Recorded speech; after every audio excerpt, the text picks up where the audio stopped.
overall holding environment, the attitudes that we have towards these issues and concerns in our communities. And to do that, I look at a much global one.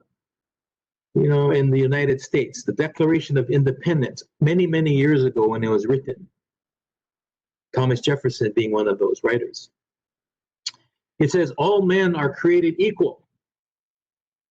All men are created equal.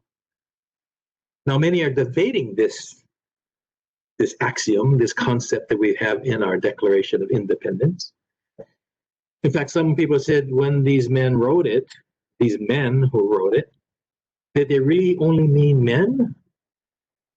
Kane, the masculine? Or did they mean something else? And more importantly, did they really mean that everyone is created equal? Who's everyone? And so I'd like to suggest that if we unpack this and look at it from a temporal view, from where we are today, I think we would like to think that just by changing one word, perhaps even a letter, we get a different effect. So consider this. All humanity are treated equal. So by removing the C and placing the T, we're asking a different question and not just making a statement. So if this is true, are all humans, are all people treated equal as much as they are created equal? And why is this important? Because I find, and I think we've all experienced, that those who find themselves in a situation where they are now residing anywhere else but in a home, that somehow they are less human. It's not everyone, but there are people who as we know, we walk by them and that's their choice or whatever. We make whatever it makes it easier for us to perhaps deal with that situation. So the question is, how do we treat one another? How do we treat others, and how do we teach them to treat us? And more importantly, how do we teach our children to treat others who may be in need or need our support? And again, that term treatment has multiple levels. Obviously, there's medical treatment, there's psychological treatment, but just the human treatment, acknowledgement, to be recognized that I have meaning, that we don't get lost in the mechanics of what we do on a day-to-day basis, because that's easy to do. And I'm moved by that because I see that oftentimes we get caught in mechanics rather than really finding meaning in what it is we're doing. So I advance this notion that this is not just a national concept, but it's in our homes and our communities right here. Now, we had an interesting leader who unified our islands at one point in time, and for those of you that know our history, of course, that is Mo'i Kamehameha, Eakahi, King Kamehameha the First. And interestingly enough, one of his first dictates, one of his first laws in his new kingdom, and I think many of you here may have heard it, and those that have not, bear with me, this notion of Kanawai Mālaho, the law of the Splinter Cattle. And for those of you who know the story, I'll just go over it quickly. He was on one of these military raids on a coastal community, and he got in the skirmish. His leg got caught in a hole, and one of the residents there was trying to protect himself and his family and struck the great king on the head with a hoy, a paddle or an oar, and that cracked. And rather than coming back and killing or maiming the mo'i, the chief, he was spared. Well, years later, this same gentleman was brought before him for judgment, and this great mo'i said, no, there needs to be forgiveness. And it is through this experience that he had himself of being in a very precarious situation that he uttered these terms, these concepts. O people, honor thy God.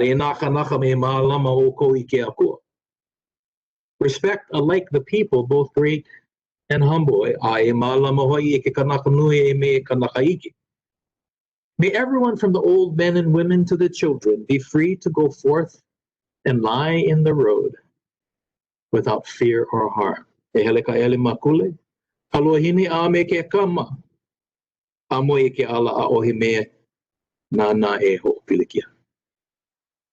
And the last words, break this law and die.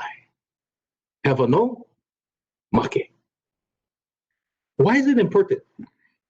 Because believe it or not, this law, this very first law, acknowledged that every, as it says here in the state constitution, Article 9, Section 10, that let every elderly person, woman, and child lie by the roadside in safety. Once again, not going back to all men are created equal, but humanity is treated equal.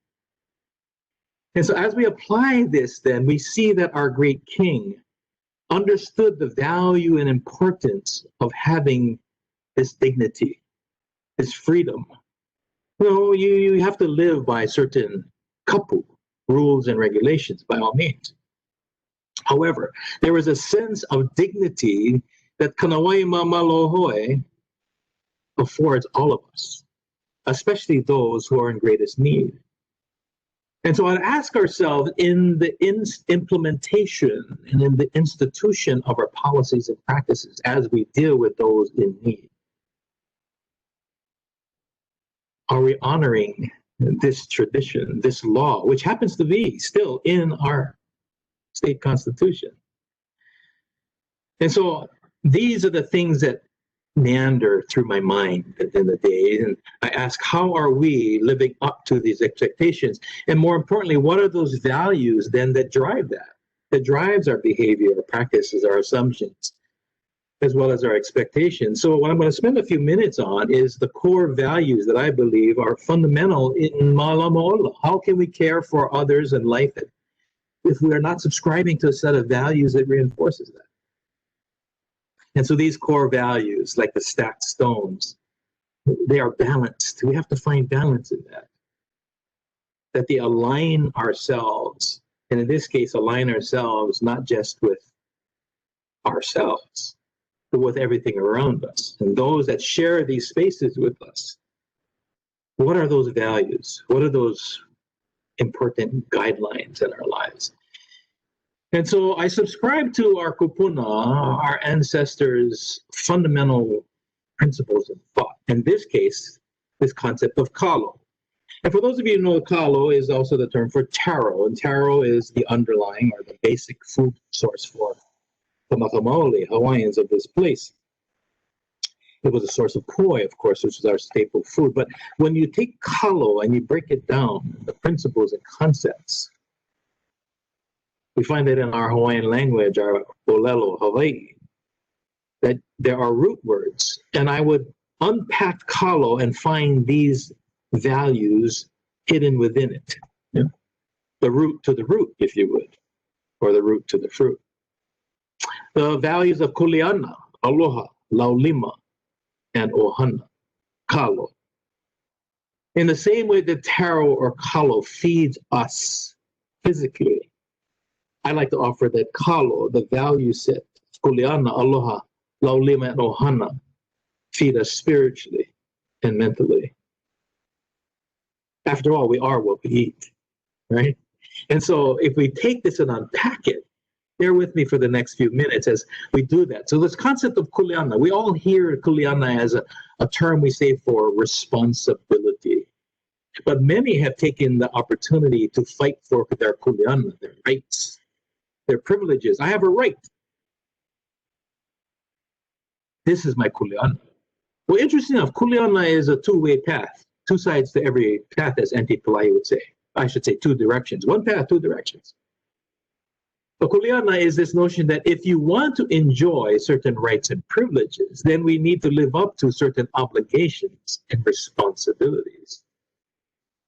So as members of our community, if we hope to be treated well by others when we are in need, wouldn't it make sense that we would extend that same privilege to others who are currently in greater need than we are?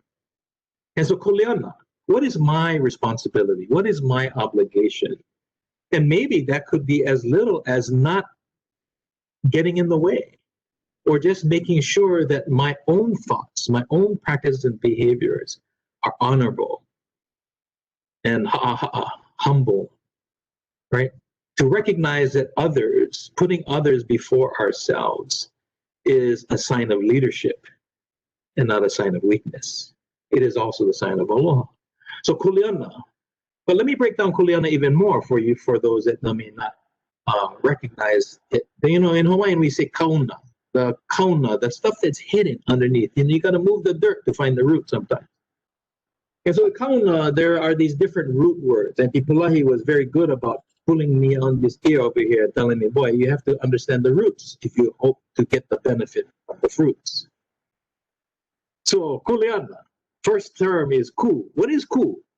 Yes, it is a deity. We recognize ku as that masculine energy of that form. But ku is also this notion of standing up, to arise, to be erect, to stand tall. This is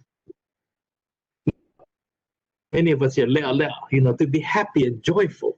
Lea, ku lea. Then there's anna. Many terms for anna. Anna is like a cave, a place of refuge. Anna is also means to demonstrate, to teach and to show, to model for others. It is anna. And then there's this concept of na, just that word. There's na, which is a second word that another word I didn't put in here. But when you take the roots out, yeah, but there's na. Na is the masculine energy. It's an external, it's a plural. It means more than one. So when you say Kuliana and you reference na, and it's not just you, it's just not me. Because as our first pule says, we're all connected. Na is the word in between anna and na. Na, to observe and to watch. To be mindful, to maka'ala, to keep an eye out for others as much as you keep an eye out for yourself. But it also means to look in and not just look out. This is kauna of Kuliana. So when you package all of that and pull it out, Kuliana really means to stand up every day, take an enjoyment in what it is you're doing. One, that we have a new day because we're never promised one.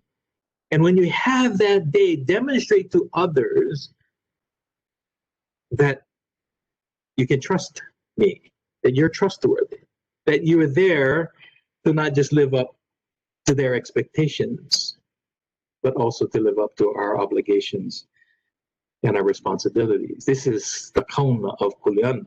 Stand up, take joy in what it is we're skilled to do and have the opportunity to do for others as well as for self. But always demonstrate that capacity.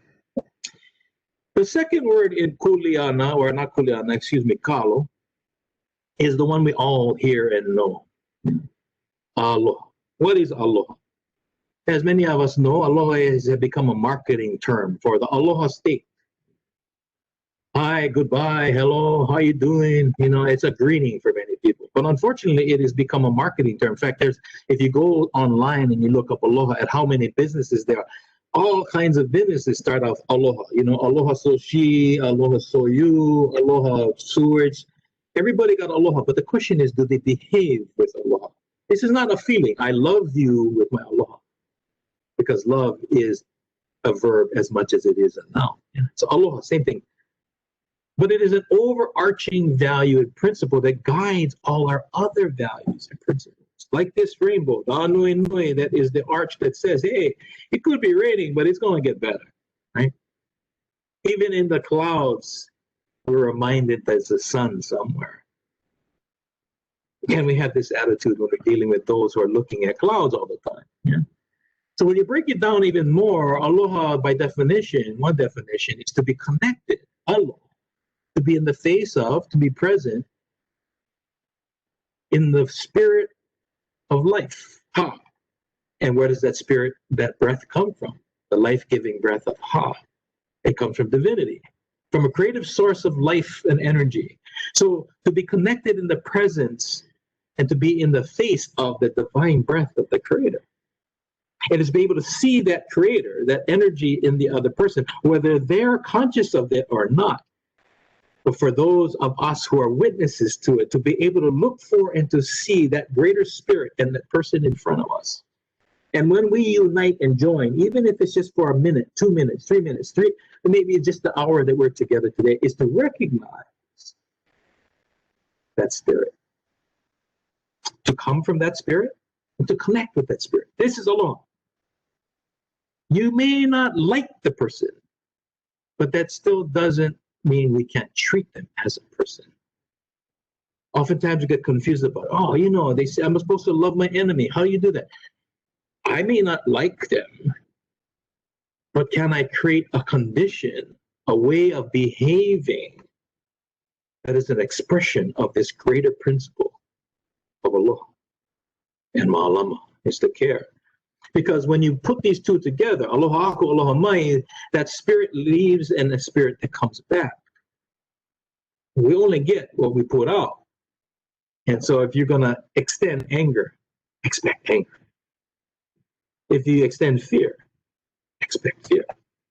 So the opportunity for us in this notion of Mālama, if you expect and want to care for others, yes, you must care for yourself as well. So if you're a practitioner, if you're a nurse, if you are a social, an agent of change, whatever it is you're doing, make sure you care for yourself, because the person in front of you will know. They will sense this. They're not, oh, their gut feels this. It's not my waha, it's not my words, it's my actions. I had a kupuna tell me once, boy, you know, it's a difference between self-proclaimed and self-evident. What is that? Self-evident or self-proclaimed. Self-evident just says that I don't care what your words say, your behavior tells me who you are. Your actions tell me what it's all about. Not awa. Because we know there are people that say one thing and they do something else. Do as I say, not as I do, I used to hear. Aloha, when it's driven from that, then Mālama becomes authentic. It becomes real. I can trust it.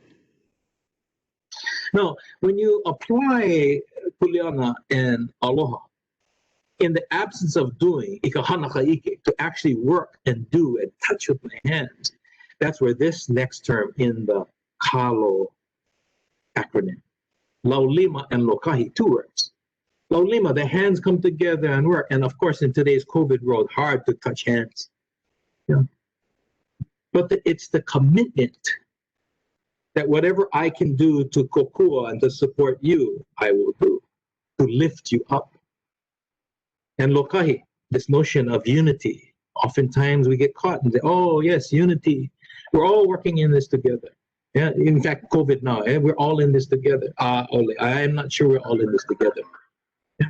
So my question would be, how then do we manifest Laulima and Lokahi in a society where, no, I cannot ha you anymore. I mean, it's very difficult, it's dangerous.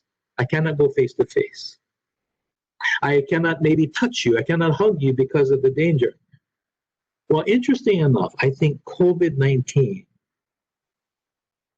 has asked us to go beyond these physical things, you know, is to be able to see beyond the mask that hides our smile, to bridge the distance, the social distancing that makes our hearts grow fonder, and to begin to recognize that maybe I need to feel you and support you in a different way that is not in a physical sense where I have to touch you or be in your breath. But I need to be in your spirit and I need to be in your energy, and you need to feel me as much as you see me. Very interesting. Is that now that we don these artificial masks, we may be hiding the ones that we used to wear.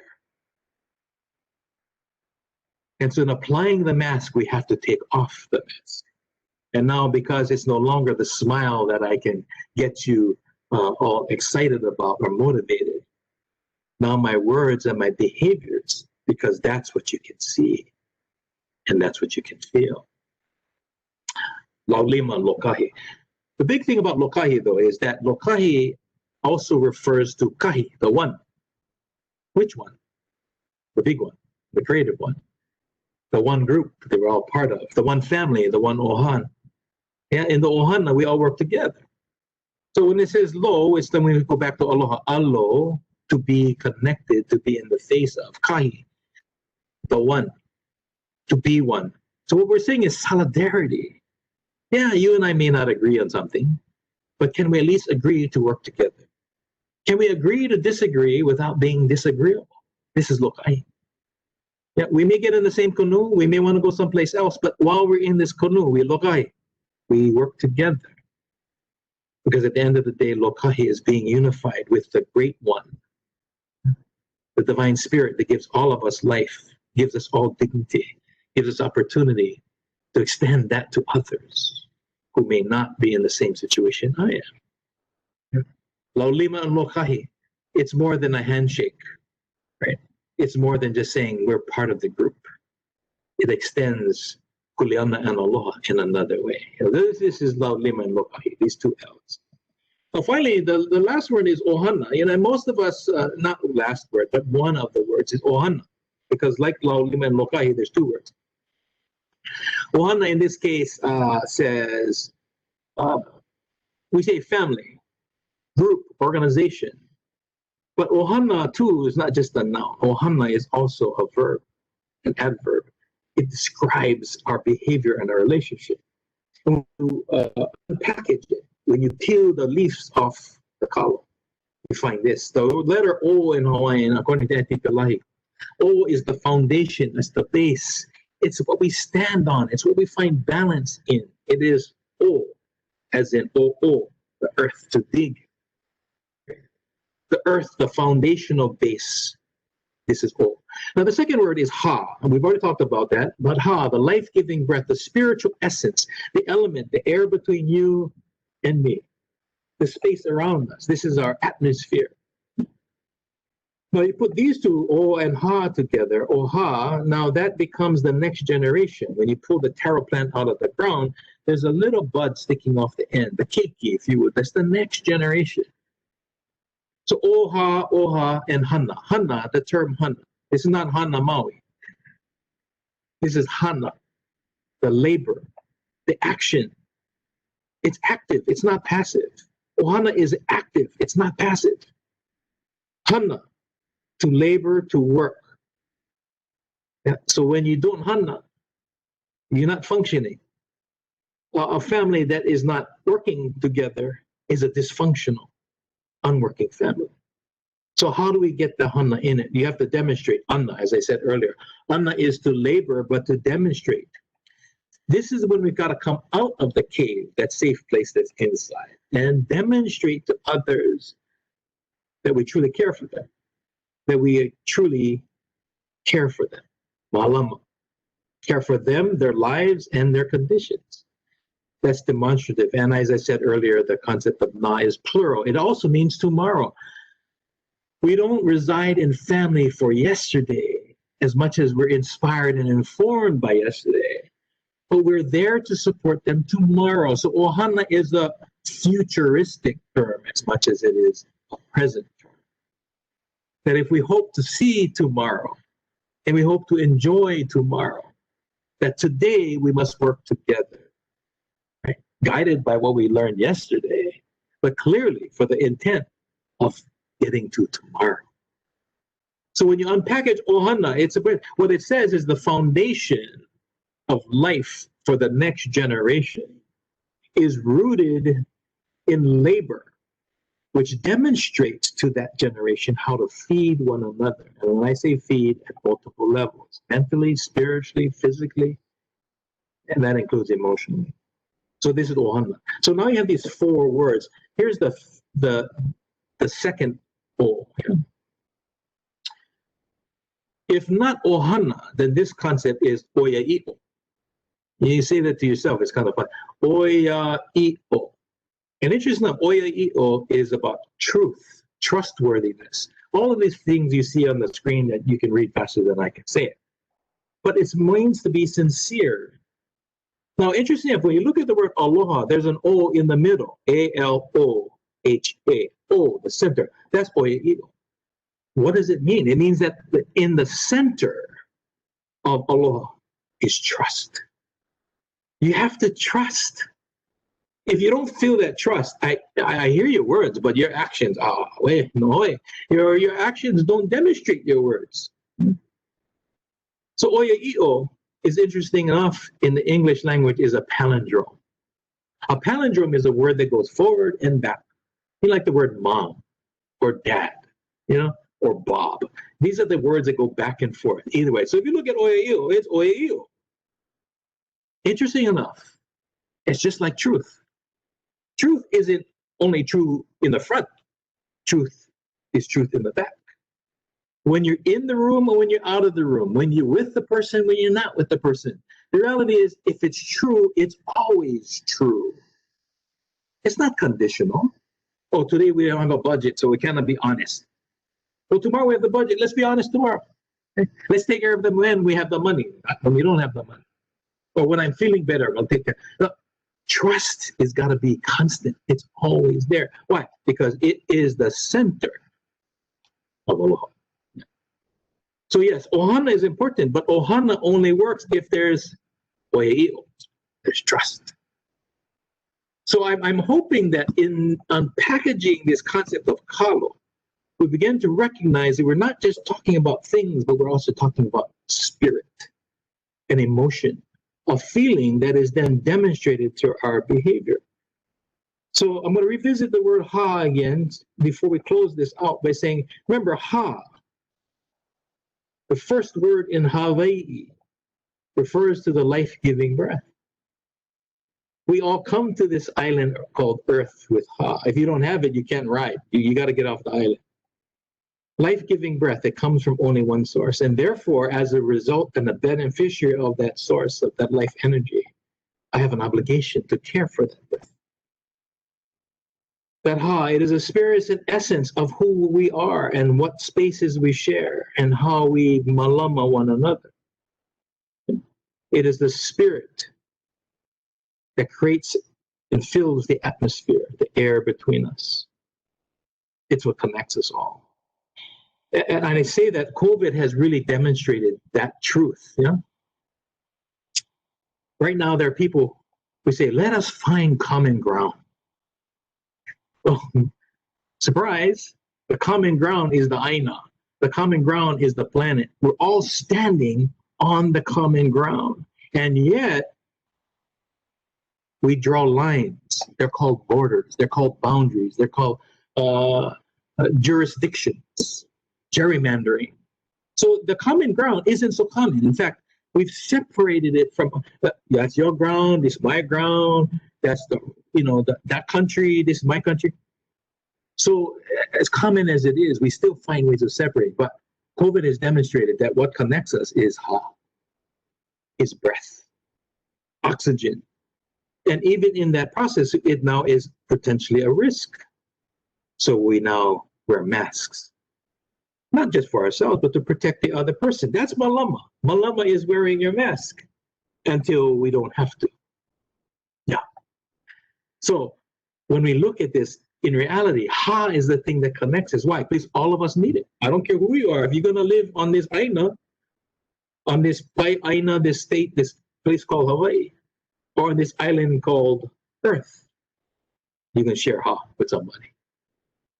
You don't have ha, you cannot ride. Have to leave the island. Yeah. That's what they call it, hala. When your ha leaves, you join the sun and you fly. Hala. Most importantly, it's not something that you can own. It's not a commodity. This spirit cannot be sold. It cannot be purchased. It can be owned inside you. You must own your spirit. But it's not something you can sell. Nor is it something you can buy. We share it with others, yeah? This is the ha. And so these days we have to be much more mindful about who we share and how we share that spiritual energy. So to reinforce all this, before I close, I'm going to package it one more time. So when you say the word ha, you may be calling upon the term spirit. So when you look at these three terms, which all of us in Hawaii have come to know over time, mahalo. It is the spirit of gratitude and appreciation. When you say mahalo to someone, you're not just saying thank you, any more than you're just saying hi when you say aloha. When you say mahalo, ma, internal, as in directional. Alo, lo, the last word, connected. Mahalo says we are now connected in spirit. Your gift to me is something I am going to take within. It is an internal connection. Now, if you cannot say mahalo with that commitment, then just say thanks, huh? Because there's really no commitment in thanks at that point in time. But mahalo is a commitment. It's saying that I'm going to honor your gift because it comes from you inside. Mahalo, the spirit of gratitude and appreciation. That is aloha. Aloha is the spirit of reciprocity, respect and love, giving and receiving, not just taking. We live in a time when that term is very common to us. Oh, yeah, give and take. Yeah. Unfortunately, some of us give and people keep taking. How do we reverse that and say, how do we receive? In the same way, you cannot take breath. Try. And you might inhale, but you can't take it with you. You have to give it back. That's reciprocity. So breathing the air is a demonstration. It is ana of aloha. Inhale, exhale. As my Maori friend would say, inhale, outhale. You got to give it back. The spirit of reciprocity. And so is it with aloha. You have to give to receive. Yeah. And of course, ohana, which we talked about, it is the spirit, ohana, the spirit of community, spirit of family, collaboration, working together with others. But it's the spirit of it. It's not just the construct of it. Yeah, there's 15 of us in the family. But there's 15 of us in the family. Therefore, we all need to be more mindful of one another.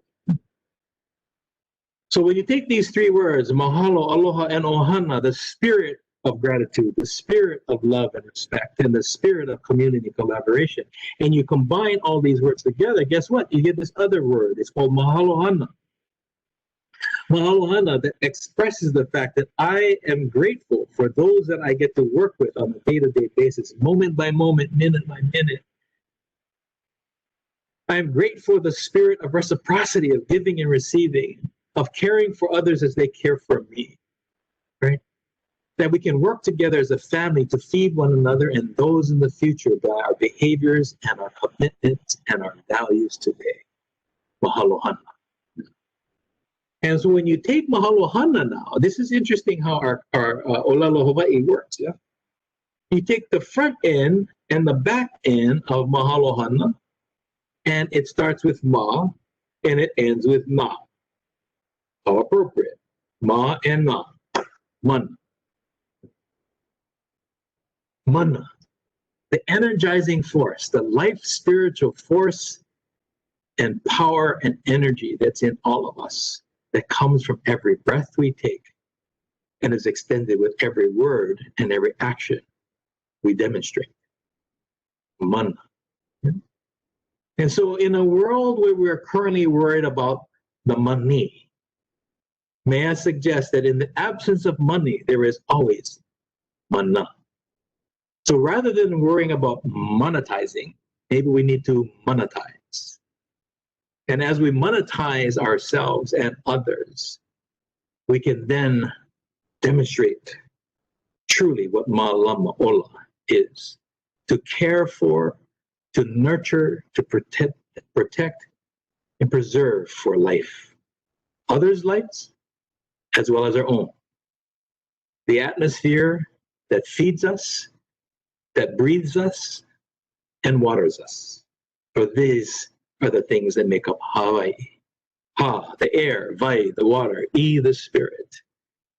The mana in that is what allows us and feeds us every day as we reach out to those who need it more than we do. To give with aloha, to mālama with mana. So I am going to stop there and wish you all a wonderful day, and ask you to imagine what our little aina, our island earth, can be like when we mālama ola and we aloha and we live with the values of kala. Okay, mahalo nui. If there are any questions, I'll be glad to take them now. Zoe. Mahalo, that's wonderful. I just want to give an opportunity for people to, I'm going to mute you for a second, Ramsay. I'm getting a lot of feedback.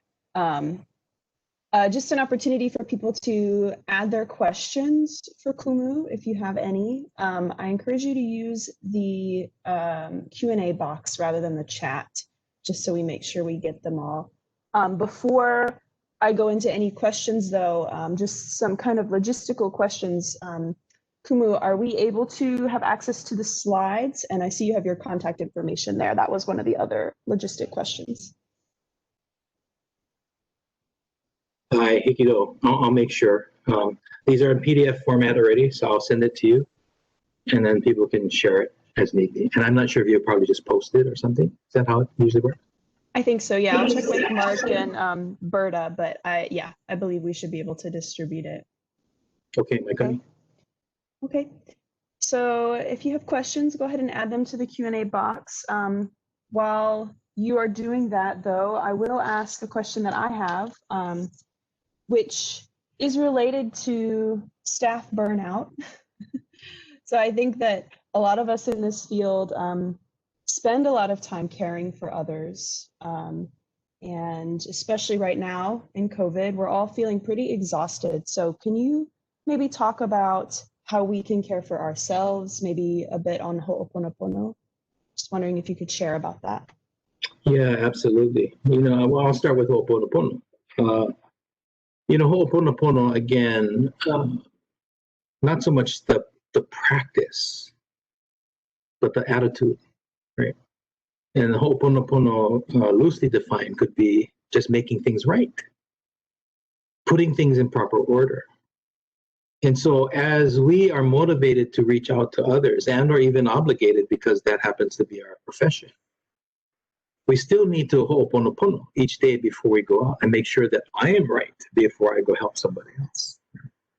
As my tutu used to say, clean your own backyard before you go clean somebody else's, right? If we ourselves are not whole, but are walking around with holes in us, then there's a tendency to perhaps not see the whole person in front of us, right? And so, Ho'oponopono, make sure that you're caring for yourself to be right before you try to make right for somebody else. Now, how do you do that? Well, they're talking about mindfulness, and interesting enough, in Ho'oponopono, mindfulness is when your spiritual mind, your mental mind, and your subconscious mind are together. 3 minds connected.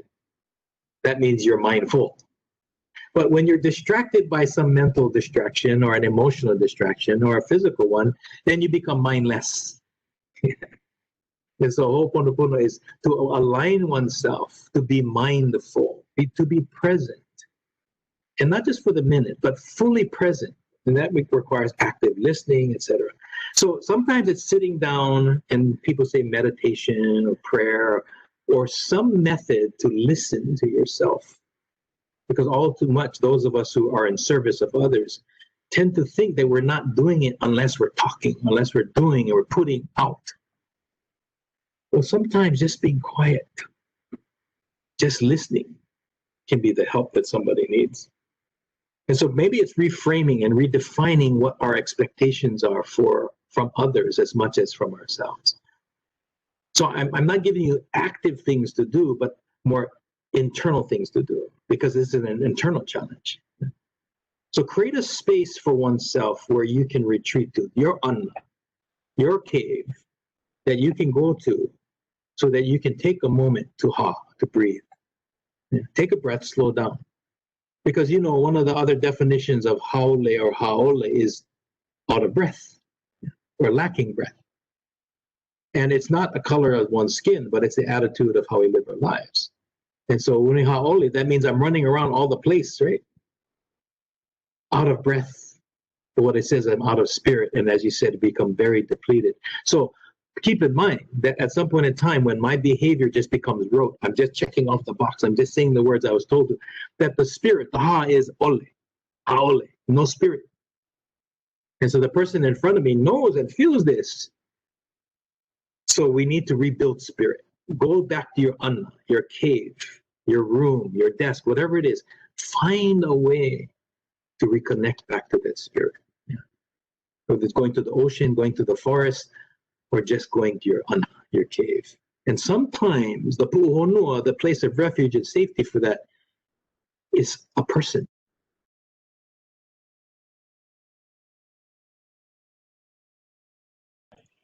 Kumu, I think you're muted. Somehow. Yeah, no, I think I must have. I was going to say, find a mentor, a confidant, someone that you can share with you, someone that is not judging, because we're already judging ourselves at that point.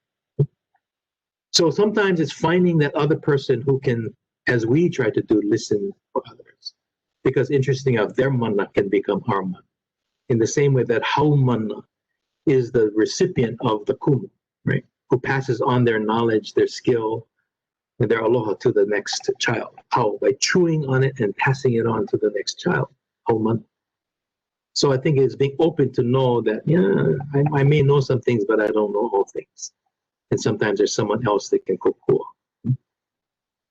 So those would be some high level, thought things that we can do. I hope that's helpful.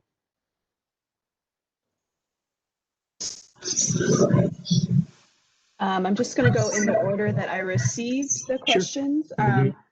So the first one was, is the presentation being recorded? The answer is yes. I believe through the conference organizers, the recording should be available. And then another question from the chat box: how do you work with others who are not showing aloha and the core values you talked about? Yeah, that's an interesting. That's probably a more difficult one. I had a student, she went out on an assignment and she came back. She goes, Kumu, I went to this place and they didn't have any aloha. And my response was, did you take it with you? Right? So oftentimes the expectation is we want others to give it to us, right? But that's like expecting the earth to give us fruit, but we haven't planted any seeds. Yeah? So by nurturing others, even those that may not demonstrate it, they may not have ever been watered with aloha before. They never experienced it, or they've reached a place with that is absent in them. So at some point in time, how do we treat them with aloha? And once again, I go back to the difference between aloha as a feeling and aloha as a verb, a way of behaving. We teach people how to treat us. And I'm not saying that we should let them run all over us. That's not it. Aloha is also being able to set up a barrier or a boundary and say, you don't come this far. I teach you how to treat me. But when you have people who are demonstrating this, we have to recognize that there's a root to that. Maybe we need to do some weeding so we get to that place and pull the things that are choking off that aloha. But if they don't see it, they don't know what it looks like, and they don't know what it feels like, then it's hard for us to expect them to deliver it to us, the reciprocity agreement. And so I'm not saying it's easy, but if we live and demonstrate, like I said earlier, as the kupuna said, self-evident. When you are self-evident, and not by your words, but by your deeds and actions, not only do others recognize this, but you never know who starts to follow that. I would like to live that way. And so oftentimes it means demonstrating what that behavior looks like so that those can mirror in front of us what that's like. But if I become upset with someone who's upset, they just become more upset. Yeah. So at some point we have to find that patience to cooperate, right? And to Mālama. So Mālama ola. If we care enough, we'll find a way. But the caveat is you have to care for yourself enough not to be victimized either. Yeah? And to step away from something that you may not have the skill to deal with or the knowledge and the experience to deal with. All too often we feel we have to do all things. And that's why we have community. We have others that can help us. So, that would be a quick reply to that particular question. Obviously, it's not the whole answer, but it's part. Thank you. Okay, the next question that I have. Sorry, let me move this away so I can read. Okay, sorry, let me pull this up again. Mm-hmm. How do you make things right with the homeless population who feel so marginalized and oppressed, especially when there are so many barriers for them? Yeah, that's a difficult question. Only because many of those barriers are not just physical barriers. Yeah. They're mental, spiritual, emotional barriers that we have set up. And we're trying to legislate care. Yeah. And so when people feel that legislation being imposed upon them, then all of a sudden that sense of disconnect is greater. Yeah. So assuming that the individual has the mental capacity in the moment, because it's true that there's some who don't, for whatever reason that might be. But let's qualify that. It's important to know. But if they are in that space, is how do you create a space where they can feel safe? And obviously, if I don't feel safe talking to them, they're not going to feel safe with me. So it goes back to Ho'oponopono again. Make sure that you are right. But to create a space of safety where they feel heard and not just talk to. Yeah. Oftentimes we talk at people, not with them. We treat them. We try to fix them. Yeah, humans, we cannot fix humans. We can heal humans. We fix things. We heal humans. And so I think we have been perhaps looking at the homeless condition as a problem to fix. Therein lies the pilikia, because we're already treating it as a mechanical issue, right? And we're using methodologies that are driven by accounting procedures and no accountability procedures. How do we establish accountability? So I think it's shifting the language, but also shifting the knowledge that if I start out my day thinking I'm going to fix everything, then I need a technician, I need a mechanic. But if you intend to go out and heal people who are in dis-ease, yeah, they are in dis-ease, they're not eased about anything. So how do we heal that condition? And it's recognizing that healers are really revealers. As much as I do healing work and people call, oh yeah, go see Kumu for the healing, I would prefer to say that it's revealing. What we're doing is revealing the truth, revealing the obstacle, revealing the opportunity, pulling the curtain far enough back to see, look at what's really here. Rather than in times of tension and distress, we tend to get very tunnel vision about what's going on. And anybody who's in distress will know, I don't see anything else except what's in front of me right now. So oftentimes it's that. How do we create enough space in a place of safety where they can trust me, oe'io, my words, my deeds, my thoughts, and that you can trust me. Now again, like I said, the caveat is we know that, the homeless population is like in thirds. There are those that are medicated, those that want to, and those that don't want to, right? Whatever it is. So whatever the profile is, I think you need to do that. But in the limited time we have, that would be one observation, perhaps a recommendation on how to do this. Yeah.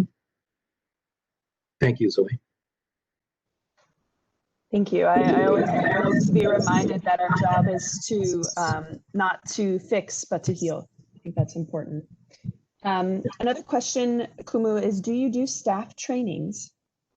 I do. In fact, we did some for Catholic Charities and the veterans. And there are different kinds of trainings, the Ho'oponopono being one of them.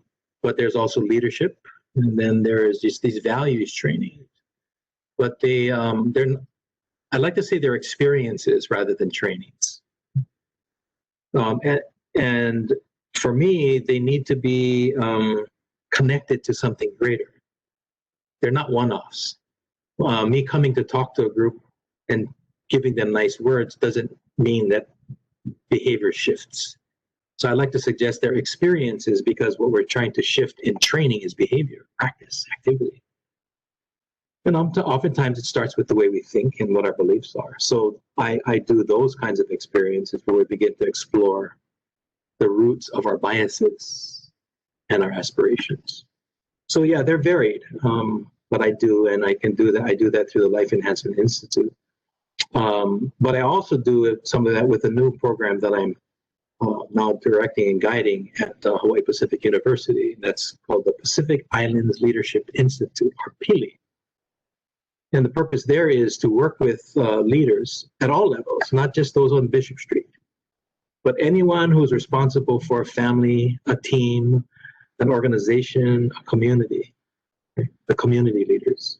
So that is also where some of this training is. So we just started that this year, and we're going to be doing seminar workshops and those types of things coming soon. So Pacific Island Leadership Institute at Hawaii Pacific University. All right. But for the time being, they can reach me, and I think I have the information up there. kumuatleofthepacific.com is a good one. Or if it's not here, HPU is rtaum, R-T-A-U-M, as in Mary, at hpu.edu. Okay. Great. Thank you. Yeah, maybe I should put it up here. That's right. Go ahead. Another question before we leave? Yeah, I just have, I think the last question I want to take, which I think is interesting, is do you have any thoughts, guidance, feedback about how we can safely connect and outreach with underserved populations who may not have access to technology during COVID? Yeah, I think that's going to be the challenge, not just now, but in the future. You know, it has always been a challenge. Anytime technology was a practice, you know, and going back to the blue tent and the white, whiteboard or chalkboard may be difficult for us. So I think it's being mindful, one, that even exists, right? All too often, those of us that have privilege operate from that privilege. And we come up with solutions that are really more designed for our comfort rather than the delivery of the service to the beneficiary. And so I think it starts there. We safely connect with them by creating, again, these safe places and are providing them with the resources necessary to be safe themselves. So sometimes we have to go in as a team, right? Not just by myself. So if I'm going to go into a place where people need to be in close proximity, do they have the right masks? Do they have the proper gloves? Do they have the sanitation equipment that does that? So, and I say that because all too often we look at these things as expenses. I would like to shift that. These are part of the trade now. These are part of what we need to do. In the same way that I wash my hands before I eat or serve anyone else, we clean off the plates. Is it an expense or an investment, right? So I think we have to shift that as well, because many times these kinds of questions come with a hidden question, right? And that hidden question is, how can I afford to do this? What does it take? Oh, I can't do that because we don't have the right vehicle to get there. We have a county that spent all this money on vehicles to deal with this thing. But at the end of the day, some people say, well, what about the gloves? Couldn't that have been, right? So again, it's priorities. So that's one way. And I don't want to take it too far out, into the ether. But I think that's one of the big things is to recognize that it's not about my comfort and delivery as much as it is about their comfort in receiving what's being delivered. And sometimes that means finding someone who they are more comfortable working with to partner with us. Yeah. And as I said earlier, leadership is not a title, or even a position. It's a behavior. So find that leader within that community who then can invite you and be the champion for what it is you want to sell, or you want to share, or you want to teach. Because at that point, you've been invited and you're not perceived to be invading. Yeah. Which is, there's a fine line in that. I'm here for altruistic reasons. Open your mouth and let me shove this down your throat. Okay.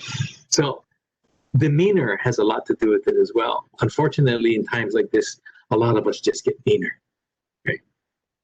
So we need to find that aloha. So if I can circle back to Mālama ola, we have to come with aloha. Yeah. And I think that's the space when we operate from, we feel safe. And I think when people see you're safe, they feel safe. So. Wonderful. Thank you so much. I think I speak for everyone when I say thank you and mahalo nui, and just really great. We really appreciate it. So thank you guys. If you go back to the conference webpage, you should be able to click on the next breakout session that you want to attend. And with that, I say thank you. Thank you, Thank Kumu you. Ramsay. You're welcome. See everyone Aloha. later. I'll send you the PowerPoint. Sounds great. Thank you so much. Bye-bye. Take care, Zoe. Aloha. Bye.